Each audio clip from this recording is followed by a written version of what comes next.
미래한국 552호를 소개해 드리도록 하겠습니다. 이번 호에서는 데이터 혁명을 커버로 삼았는데요.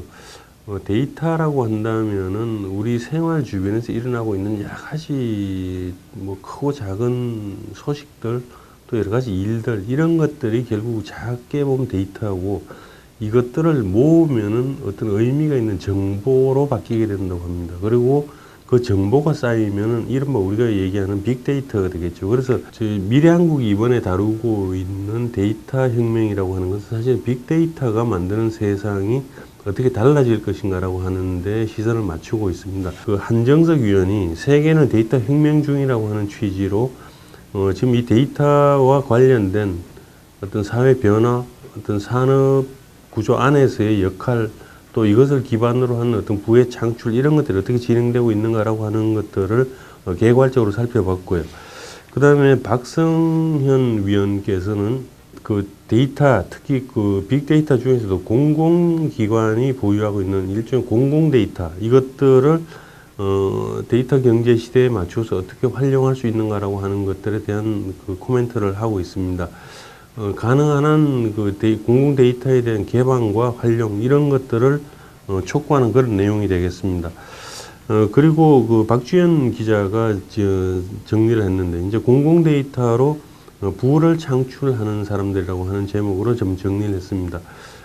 몇 가지 그 어떤 기업들의 사례가 되겠는데, 결국 부를 창출한다는 것은 이것을 기반으로 한 사업을 하는 것이고, 사업을 통해서 이윤을 낸다. 말하자면 쉽게 얘기하면 돈을 많이 벌 수 있다, 이런 뜻이 되겠죠. 물론 새로운 사업이니까 그것을 바탕으로 한다고 해서 모두가 성공하는 것은 아닐 것입니다. 그러나 여기에 소개하고 있는 몇몇 업체들의 사례를 보면은 빅데이터라고 하는 것들이 얼마나 유용하게 활용될 수 있는가 하는 것들을 잘 보여주고 있고, 또 이런 것들이 어떤 새로운 사업 모델로서 어떻게 관심을 끌 수 있는가라고 하는 것들을 보여주고 있습니다. 그런 점에서 이 미래한국에서 소개하고 있는 어떤 몇몇 기업들의 성공 사례는 정말 눈여겨볼 만한 것이 아닌가라고 하는 점에서 특별히 관심을 모으고 있습니다.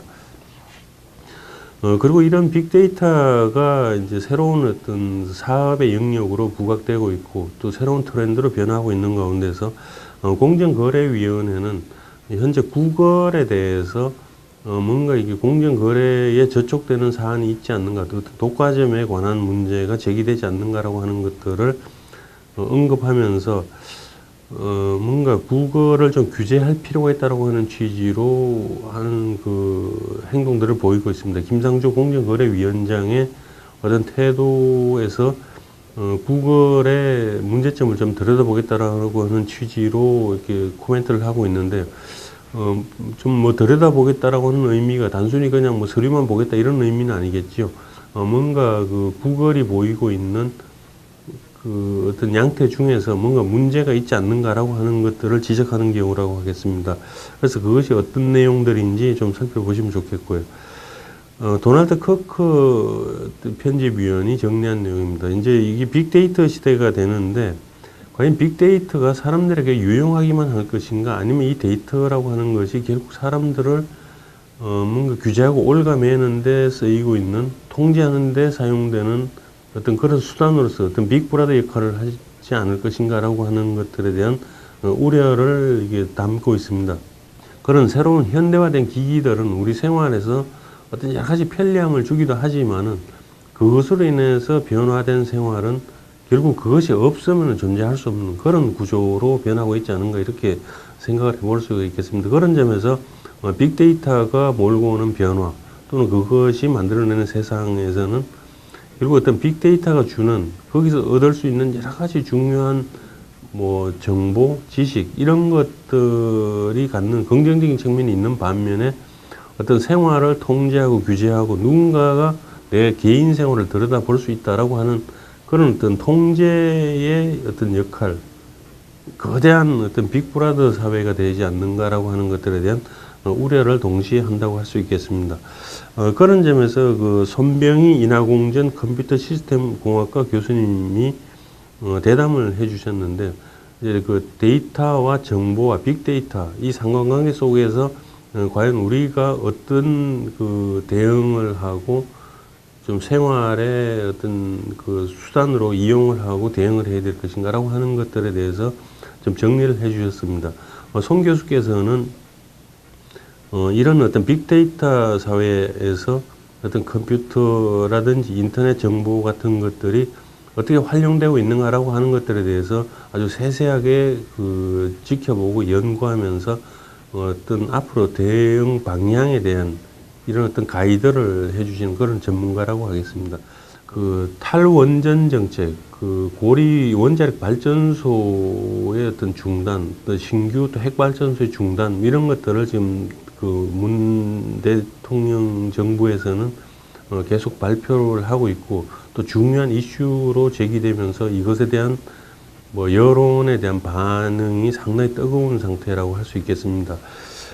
근데 결론적으로 말씀드린다면은 이 원전 기술에 관한 한 대한민국이 상당히 앞서가고 있는 경우라고 할 수 있고 또 그것으로 인한 어떤 부가적인 경제적 효과라 그럴까 이런 것들에 대해서 상당히 큰 기대를 할 수 있는 뭐 그런 것인데 왜 갑자기 이렇게 이것을 어떤 중단하는 정책으로 가고 있는지 정말 의아한 어떤 생각이 드는 부분이 많습니다. 그리고 지금 정부에서는 그거를 발표하면서 세계적으로 뭐 이렇게 어떤 원전에 대해서는 축소하는 추세다 이렇게 얘기를 하고 있습니다만은 실제로 외국의 사례들을 보면 원전의 어떤 설립은 계속 늘어나고 있는 것으로 확인이 되고 또 여러 가지 문제가 다수 있다 하더라도 그것을 어떤 개선하고 보완하면서 새로운 어떤 방향을 찾아나가는 이런 추세가 아닐까라고 생각이 되는데 대한민국은 그런 추세와는 전혀 다르게